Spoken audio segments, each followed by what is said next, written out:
এবারের বিশ্বকাপে এখন পর্যন্ত মাত্র একবার মাঠে নেমেছেন নেইমার। স্কটল্যান্ডের বিপক্ষে গ্রুপ পর্বের ম্যাচে বদলি হিসেবে 14 মিনিট খেলেছিলেন তিনি। তবে বিশ্বকাপের শেষ 16তে নরওয়ের বিপক্ষে মাঠে নামার আগেই বড় সুখবর দিলেন ব্রাজিল কোচ কার্লো আনচেলত্তি। তিনি জানিয়েছেন ডান পায়ের কাফ মাসলের চোট থেকে পুরোপুরি সেরে উঠেছেন নেইমার জুনিয়র।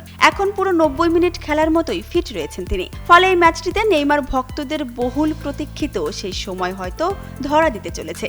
ব্রাজিলের জার্সি পরে পুরো সময় হয়তো মাঠে দেখা যাবে এই তারকা ফরোয়ার্ডকে।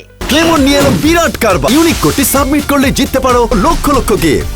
বিস্তারিত ফেসবুক পেজে। নকআউট পর্বের এই ম্যাচের আগে সংবাদ সম্মেলনে আনচেলত্তি বলেন, বেশি সময় মাঠে থাকার ইচ্ছা আছে নেইমারের মধ্যে, আর এটাকে স্বাভাবিক বলেই মনে করেন তিনি। যে কোনো পেশাদার ফুটবলারের মধ্যেই এমন ইচ্ছে থাকে বলেও জানান এই কোচ।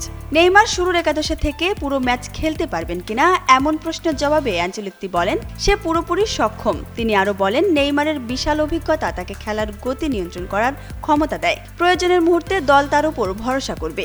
মাঠের বাইরের ভূমিকা নিয়েও নেইমারের প্রশংসা করেন কার্লো আনচেলত্তি। তিনি বলেন, দলের মধ্যে নেইমার একজন সম্মানিত ব্যক্তিত্ব।